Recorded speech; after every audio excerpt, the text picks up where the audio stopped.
Welcome to the CBS Radio Mystery Theater Archives, the only YouTube channel which has the original classic episodes of the CBS Radio Mystery Theater in order with no ads. Thank you for listening, and now, enjoy the show.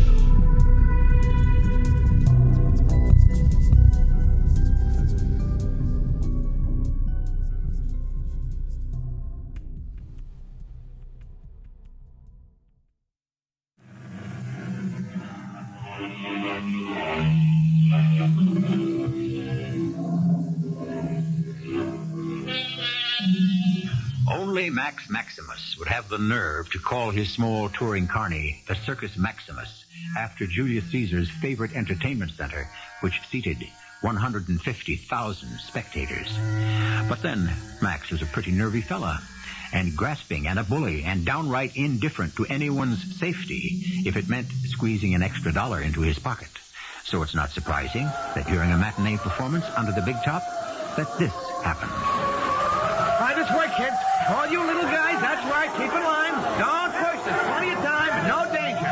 Everybody get out in plenty of time. Selma, what are you doing? Tearing down the burning canvas so the animal cages won't catch fire. Max, give me a hand. Help me. I'm on my hands and knees, thanking the Lord this was a children's matinee and only 50 kids were here. You wouldn't have to be praying if you'd fireproof the tent. Help me. Selma, stop what you're doing. You'll get hurt.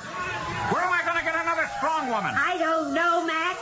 You better first get yourself another circus.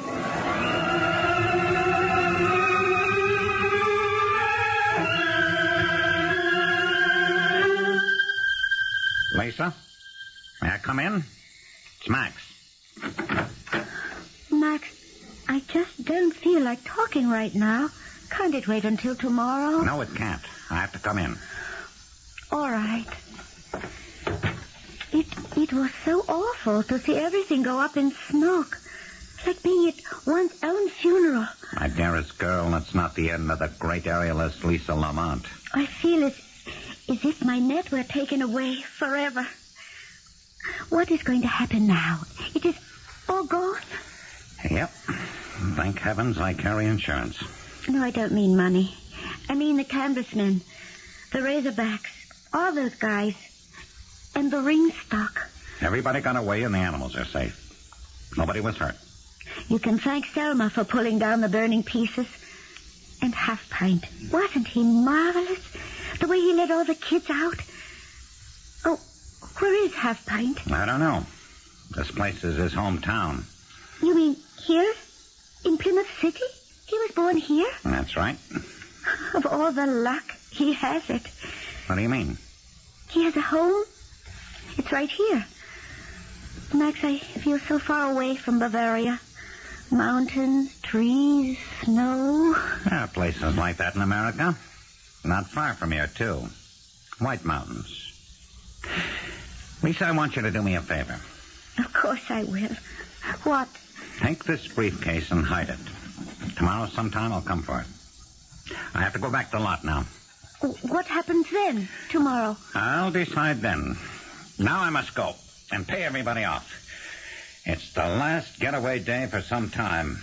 But I'll put another big top together. Will you, Max? The next one's going to be bigger and better. Until I'm set, you'll get another job with the show. Oh, I don't know. They're not so easy to find these days. Don't you worry. I got a lot of money coming to me. Fire insurance. And I have a brand new big top and a new star. You, Lisa.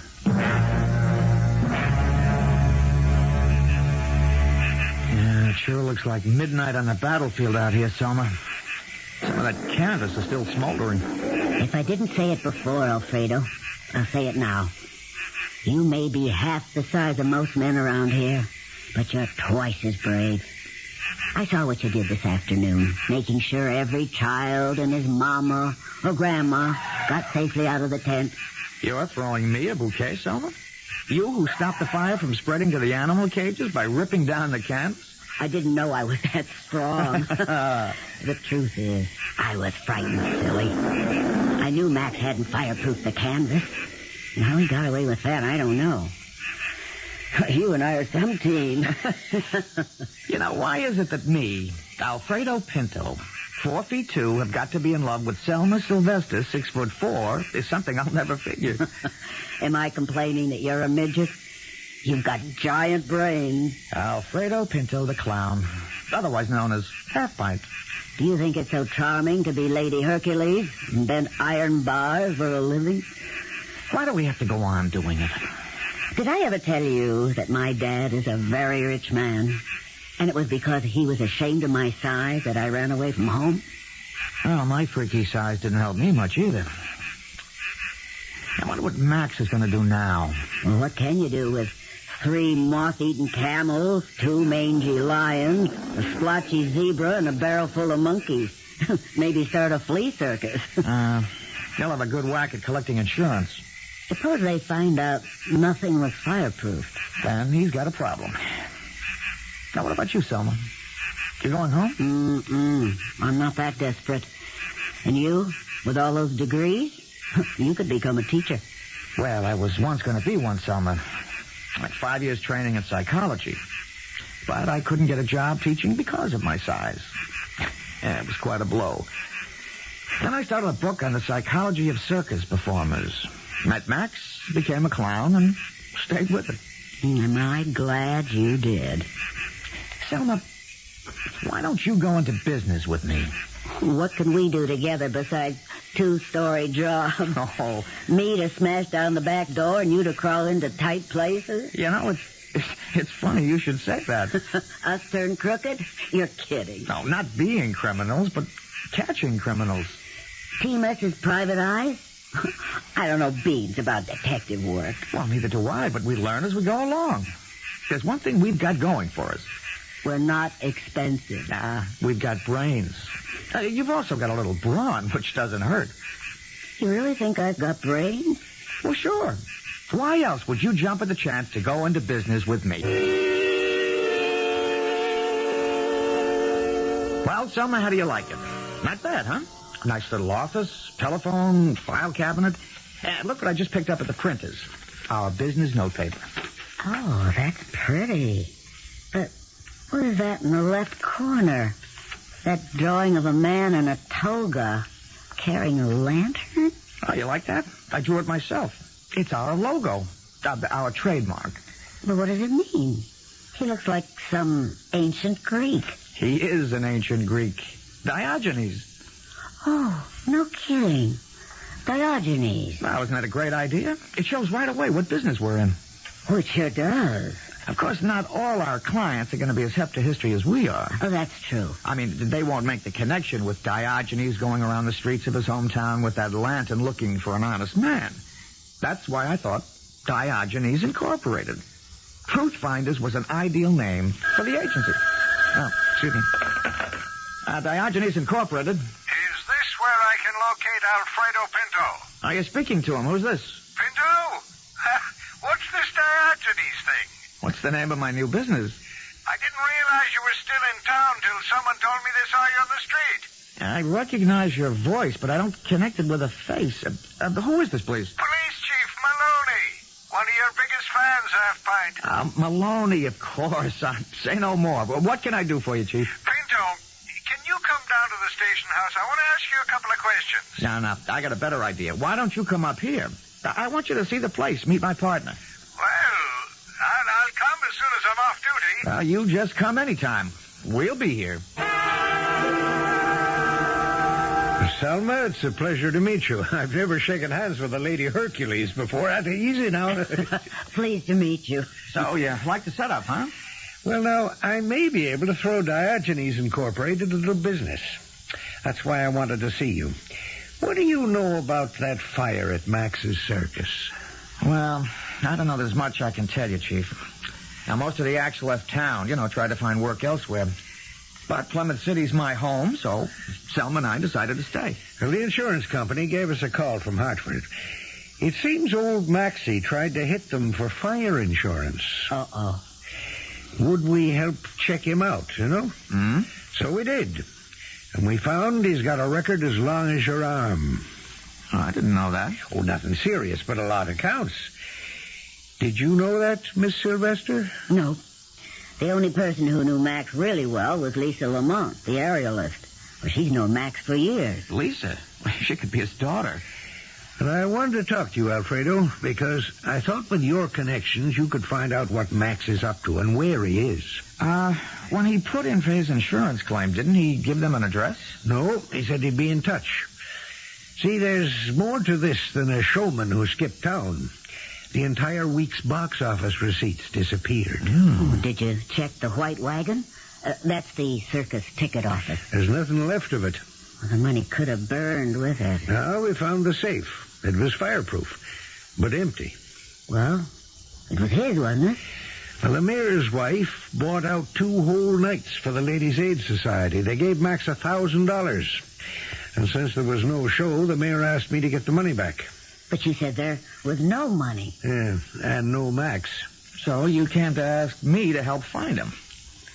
If I do, Chief, I should say if we do, it's 20% of what we recover. Finder's fee. All right, it's a deal. There's another reason we want to catch up with Max. Now, what's that? We've got a witness who says he saw Max put a blowtorch to the side of the tent. Oh, I don't believe it. Max would never do that. We've got the blowtorch. Well, so what? That's how we give the old bulls a shave before the show. Makes them look pretty. What old bulls? The elephants. Chief, what Alfredo means is we use a blowtorch to singe the scraggly hairs under the elephant's trunks, to clean them up. Chief, I think you put 2 and 2 together and come up with the wrong answer. Well, you just find me Max Maximus. I'll see that 2 and 2 makes 4. Well, if that's the answer, it's the wrong answer. Max loved his circus. Could be, but I think he loved money more.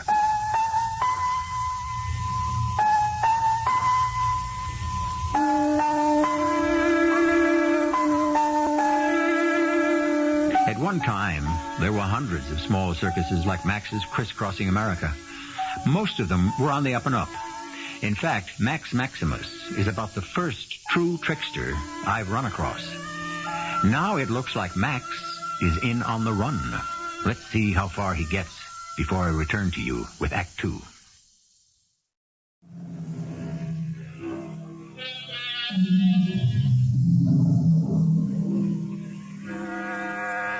We were talking about Max Maximus, who may or may not have set fire to his own circus, and who may or may not have absconded with the week's bankroll, or BR, as circus people call it. Some disagreement there, but none about Max being a real hogger, which in circus lingo means a greedy showman. This was Diogenes Incorporated's first case.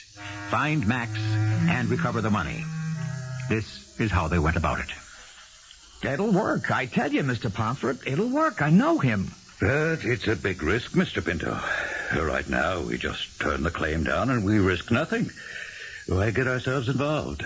Because a big insurance company like yours hates to see anyone try to get away with anything. Yeah, well, that's true. We'd like to pin his ears back. Well, it's more than that. If you give us a hand in catching Max, you'll be helping every other insurance company he might try to cheat one day. Yeah, that's right. Well, I say we've got to catch the man. So, let's have a go at it. That's the spirit. Did you bring it? Yeah, have it right here. Mm-hmm. Check made out for $100,000 to Max Maximus. A check. That's the problem. I don't know if he'll accept a check. Well, he has to.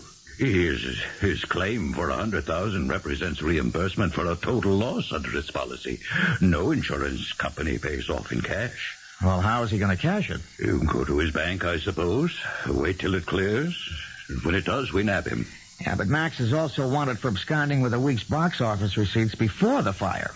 The police in Plymouth City are going to alert all the banks. Yeah, that's your problem. We've gone as far as okaying his claim, and we'll send him by registered mail the check for $100,000. And the moment he turns it into cash, we can turn around and have him stopped for fraud on the basis that he knew his tents were not fireproofed. Okay, send it to him. Here's the address of the hotel he's staying at till Wednesday. Mm-hmm. Now, mail the check today and leave the rest to Diogenes Incorporated. We'll give you 5 days' grace. Remember, Mr. Pinto, You are baiting that hook with our 100,000. If Maximus turns it into cash and skips the country... I know. It won't look so good on your record. On my record? Mr. Pinto, I'll be out of the insurance business forever.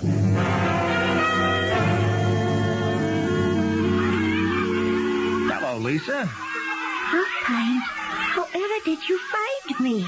Well, I said to myself, where would Lisa, the superb aerialist, be working? 2 places. A circus or with children. Now, there are no show openings this time of the year, so where would she go work with children? The White Mountains, I said to myself. It looked more like home to her. But to find me here. Well, it's the only nursery school in 100 miles. I took a chance. Oh, you are a master detective, Half-Pint. Well, I hope so. I am so happy here. You cannot imagine. You don't miss the high wires? No. And Max? Why do you talk about him? Well, I thought you were interested in him. I know he was interested in you. I don't wish to think about him. Lisa, do you know we took a lot of money from the office safe the night of the fire? That he disappeared and never paid anyone off? I didn't know that. He may have even been responsible for the fire to collect the insurance. So whatever you know, you ought to tell me. Why you, Half-Pint? You're not with the police. Well, here's my card. My new business. Now read what it says. Diogenes Incorporated. We seek the truth for you. It's a detective agency. Selma is in it with me. Selma? Our Selma? Lady Hercules? The one and only. Now, we want to see the money gets back to the people who deserve it. Can you help us find the truth? I knew nothing about the fire, Half-Pint. But I did keep a briefcase for Max overnight, and it did have money in it. I saw it. Lisa, would you be willing to swear to that in the court if you had to? But I don't know that Max stole it. It wasn't his. It was the week's take. All I'm asking is that you tell the truth. There was money in the briefcase. A lot of it. I'll tell the truth, of course. That's all I'm asking. It'll be up to the prosecutor to make Max tell where he got it.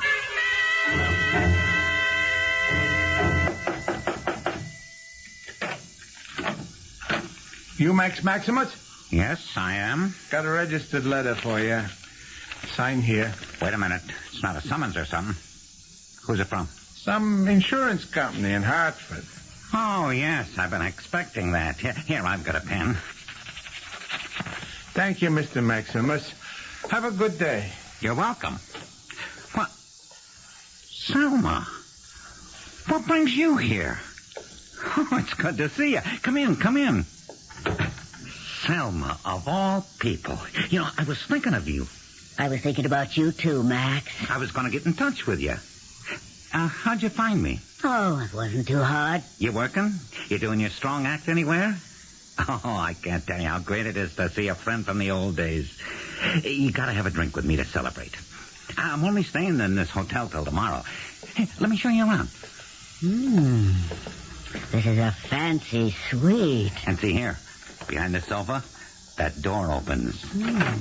And lo and behold, a completely stocked bar. What do you think of that? Wow. Must be in the chips, Max. Well, not in the big money, but I will be. Max always travels first class. Selma, it won't be long before old Maxie will have a fat bankroll to put together a bigger show than he's ever had before. You know, I always liked you a lot, Selma. You were different from the others. What about Lisa? Lisa? Mm-hmm. What made you think of her? You used to like her a lot, too. Do you see her? No. Not Lisa. Treats me like I ran a dog and pony show. Anyway, Selma, I liked you better. As a person, I mean. Oh, I didn't know that. Where is she? Who, Lisa? Mm-hmm. Who knows? She went off looking for some spot that reminded her of Bavaria. She's given up the business. And what are we talking about her for, anyway? Look, I got a bottle here in the icebox I'm going to open.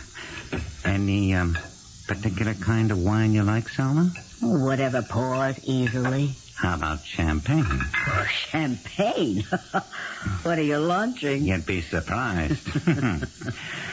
I was going to drink this by myself to celebrate this letter. Didn't you see the mailman pass you in the hall? I'll show you. To us, Max and Selma. What are we drinking to? I'll put my glass down and open the envelope. A check made out to Max Maximus for $100,000. And that's where you come in. Oh, it's fate. I mean it. I wanted to call you about this, and here you are. What can I do? You, Selma Sylvester, are going to help me turn this little piece of paper into cash. Bills. Green bills. Yeah, all right. Don't anyone get excited. I just want to know exactly what happened so that my company can take the proper legal action. Now, you first, Miss Sylvester. Mr. Pomfret, I obeyed my instructions. Which were? To assist Max Maximus to cash your insurance check. Which Selma did perfectly. How perfectly? I arrived at Max's hotel the morning he got your check. I took him to my father's bank, told the vice president I wanted the check okayed. Father's the biggest stockholder in that bank, and the vice president has known me since I was a baby, so no problem. Max endorsed it, vice president countersigned it, and the check was cashed. All small bills. Nothing larger than a 50. It took a little time. And that was 3 days ago. How'd you know that? We called you. You gave us 5 days. Now, we did it in 3. 1, actually. Of course, there'll be some delay. What do you mean? Well, it hasn't gone exactly as we hoped. Max told me to get in touch with him in 24 hours. That he had a line on a circus that's in trouble, and he and I would go out and buy it. A whole shebang. From hook ropes to handlers. We? Well, I was to be his star attraction. Oh, and where is this circus that he was going to buy? Mexico City. Yeah, things were working out nicely. Here, he's using money that wasn't really his. We'd have him dead to rights. And you were to call him? The day before yesterday. And she did. And no answer. I went around to his hotel. He checked out. If he skipped to Mexico City with our money, I'm holding you responsible, Mr. Pinto. Now, don't talk like that. You gave us 5 days. I must have been crazy dealing with you people just because Chief Maloney told me Diogenes Incorporated would be perfect. You're not making sense, Mr. Pomfret, so don't get angry. Max has done nothing wrong. He made a claim and you paid it. You said you'd catch him. And so we will. And when we do, we'll slap him down for taking money under false pretenses. You found nothing was fireproofed. So his insurance didn't cover. Yeah, that's better, Mr. Pinto. That's what I like to hear. But, supposing he sinks it all into a Mexican circus, how am I going to liquidate that? He's not going to buy that circus. That was an act to get Selma to help him cash the check. He's got all the cash he needs now for a permanent vacation. Oh. So what's the next step? Max is booked on the 6 p.m. tonight to Mexico City. Alfredo and I are going down to the airport to wave goodbye.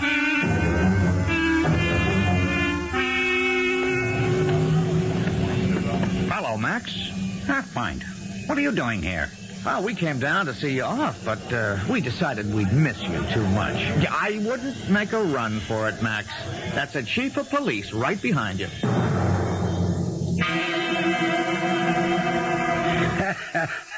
Cut and dried, Alfredo.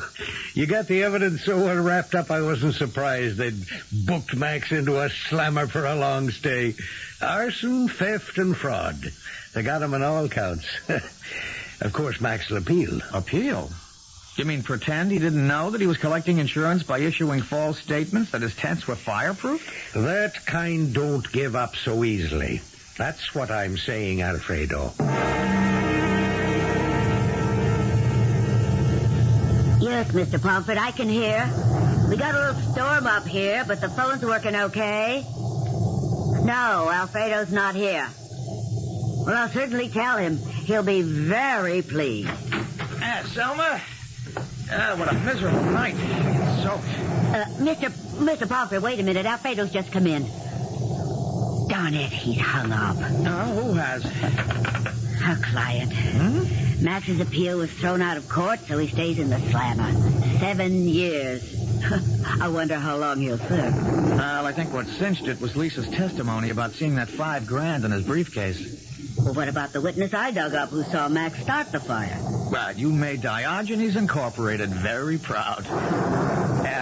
You're not going home in this weather. You'll never get a cab. Who takes cabs? I can still make the last buck. Now, you're not going out in that, and that's final. Yes, boss. Selma, I saw Chief Maloney tonight. He's come up with another case for us. Some sure thing men are muscling in the church bingo games. Professional gamblers here in Plymouth City? So I don't want anything to happen to you now. Now, look, you take my bedroom upstairs. I'll sleep down here on the couch.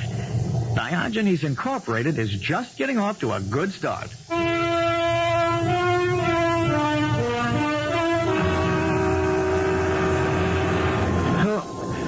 Who's there? Who is it?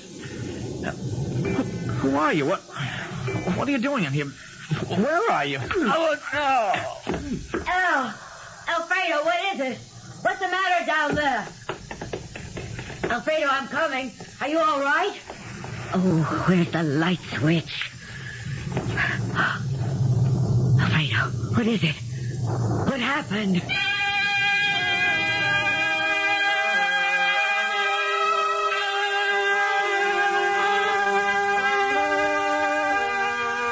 As long as former clown Alfredo Pinto could use his brain to further his new profession, sleuthing was a job with a future. But the moment somebody started to beat on his head, the future became questionable. All of which gave Diogenes Incorporated food for thought and a giant headache. I shall return shortly with Act 3.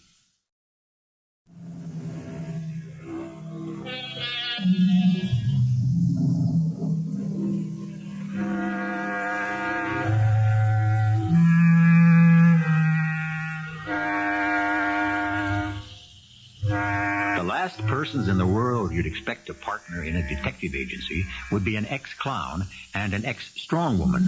Yet, that's exactly what the Lady Hercules and Half Pint have done. Their first case against crooked Max Maximus, they thought, was behind them, with Max safely in jail. Or was he? How do you feel now, Alfredo? Oh, okay.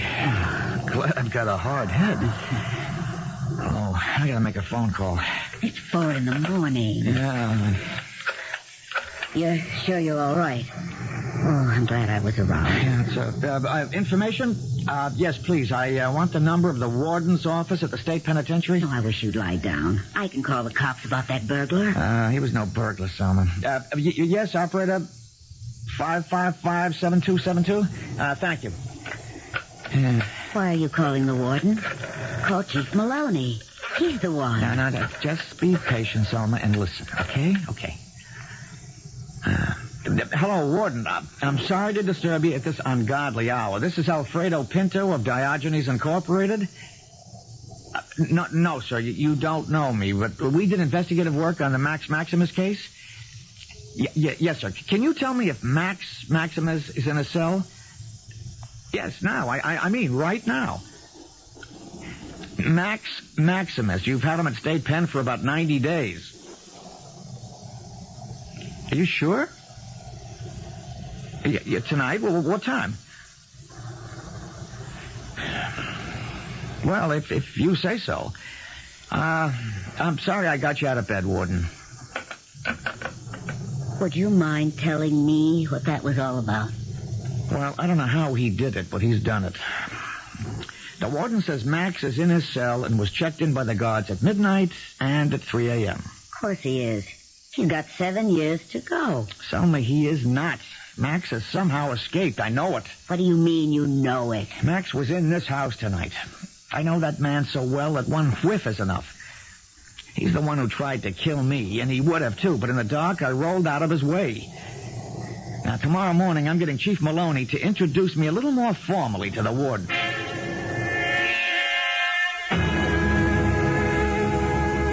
Warden, I'd like you to meet Alfredo Pinto. Oh, pleased to meet you, sir. Pinto, are you the fellow who called me up in the middle of the night? Something to do with Diogenes? Well, that's the name of our detective agency. Maroney, what is this? Does he work with the police? I sure do. I helped to get the evidence against Max. That's what you woke me up about, wasn't it? You asked if Maximus was still in his cell. Well, he was then, and he is right now. I wonder, sir, if I could see the man. Why not? If my word's not good enough for you. No, that's got nothing to do with it. Just a few things I'd like to ask the prisoner myself. One question, Warden. In the 3 months that Max has been here, has he had any visitors? Let me check my book. Yes, I see that a lady called Lisa Lamont has... she's been a regular visitor. I don't know what you're after, Mr. Pinto, but I can tell you this. If all our prisoners were as cooperative and quiet as Mr. Maximus, we wouldn't need high walls and guards and dogs.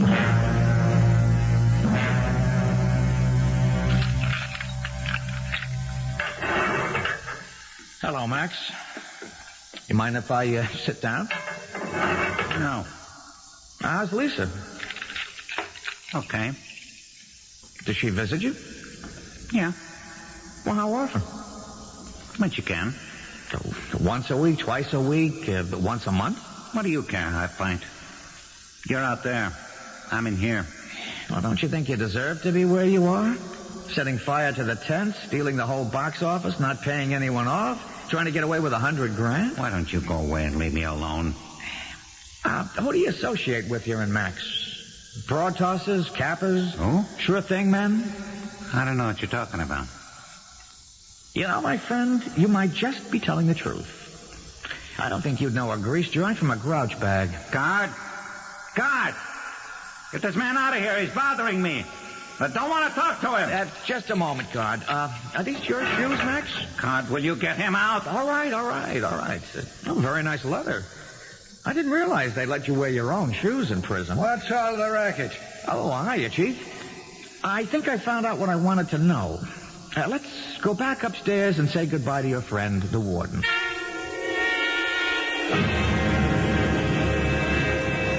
Warden, I just stopped by to thank you. Well, are you satisfied that Maximus is still behind bars? You were saying before, Warden, that Max was a model prisoner? A big improvement since he first came, yes. It could have been that lady who came to see him. I don't know. Calmed him down. When he first came here, he was a real unpleasant customer. He swore his head off at everybody, the guards, me in particular. And you noticed an improvement as soon as he had a regular lady visitor? Yeah, almost immediately. He didn't swear at me when I passed his cell. I thought that was unusual. Well, anything else unusual you've observed lately? Well, I don't know if it is to you, but it sure is to me. After lights out, I make the rounds of the cell blocks. Every night I'd walk along Block 4 and past Cell 97. I'd see Max on his knees, praying. Well, that doesn't sound like the Max I know. Warden, I don't know who it is you've got in Cell 97, but the Max I know and worked for, that man hasn't been in your penitentiary for weeks. Good night, sir. No question, Selma. It's not Max up at the state pen. But you say he looks just like him and talks just like him? Almost, but not quite. Something's off. He doesn't think like Max, not the Max we've been on the road with. When I asked him if he ran around with Kappas and sure thing men, he said he didn't know what I was talking about. Well, what does that prove? Why should he tell you if he hangs out with gamblers in prison? Alfredo, why in the world would a man who has every reason to hate your guts, a man who you helped put behind bars for 7 years, level with you or even answer you? Somewhere there's a key to this. Lisa Lamont. I found her once before. I can do it again. You think she'll speak to you? Yeah, that's what doesn't make sense. She gives evidence at the trial against Max and then goes visiting him in prison. Unless the man she's visiting is not Max. Okay, for the sake of argument, they've got somebody else behind bars. Now, why would anybody in their right mind change places with a man doing 7 years? And a man who actually talks and looks like Max? Now, where would he come from? Why? Well, that, Selma, is something I haven't figured out yet.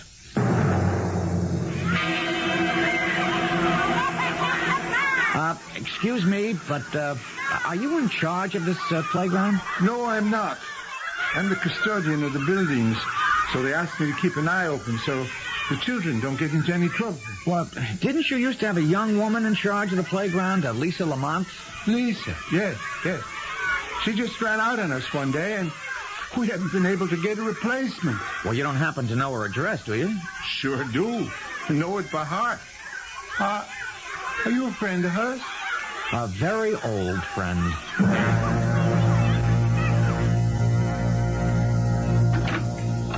Hello, Lisa. Alfredo. Oh, go away. Go away, please. No. I'm not going away. I'm inside and I'm staying here. You might just as well shut the door. Listen to me, Half Pint.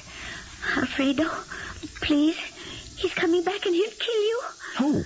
Max. Why do you stay with him? I can't tell you now. Oh, please go. You don't know what he's like. It's like a nightmare. If it is a nightmare, Lisa, then wake up. Wake up. Max is supposed to be in prison and you know it. If he's really out and has some hold over you, at least tell me what it is so I can help. Max, don't! Max, stop!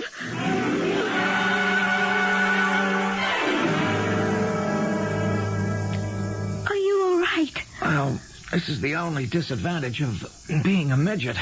I am supposed to lock you up, but I can't. Max has gone crazy. Well, he must be.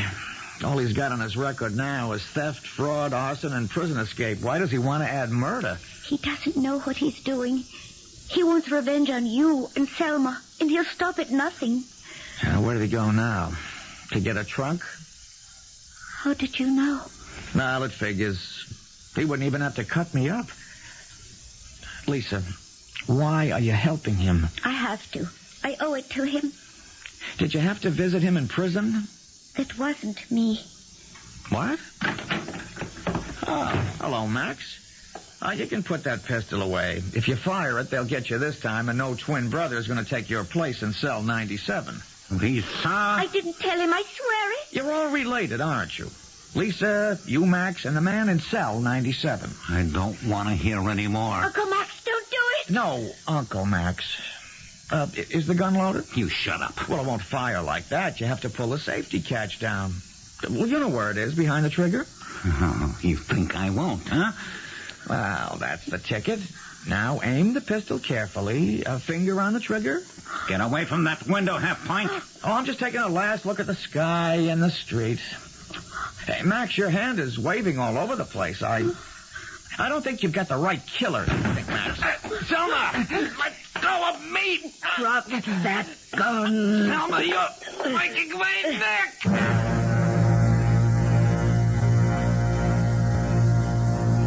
Now, Warden, how does it feel to have the real Max back in a cell? Oh, have you released that man in cell 97? He's on his way here now. Come in. Oh, thanks, Jim. Well, whoever you are, what were you doing in cell 97? I'm Max's brother, Paul. I'm a minister. Max asked me to take his place here for a few weeks, and, well, I couldn't refuse him. So, to set it up, you'd visit him each week dressed as a woman. You wore a wig. You signed in as Lisa Lamont. And one day, you were permitted into a cell. You changed places, and Max walked out in your costume. I couldn't refuse him. It was Max who helped me and my niece escape from Germany. Originally, we were three brothers, Max, myself, and Lisa's father. My wife and Lisa's mother and father were killed. Max saved Lisa and me. So, when he got into this trouble and he said it needed a few weeks to do something, how could I not change places with him? You had no idea Max wanted to be out of prison to kill me. No idea. Warden, you have my brother back in prison now. Be charitable to him. I don't think I could have gone on much longer with this charade. A conscience, you know, is a heavy burden. Now, Warden, you've got your man back. Could your charity also extend to the Reverend Maximus? I guess so. You may go, Reverend Maximus. Oh, let me give you my business card, Warden. And you too, Reverend. Diogenes Incorporated. Anytime you're looking for the truth.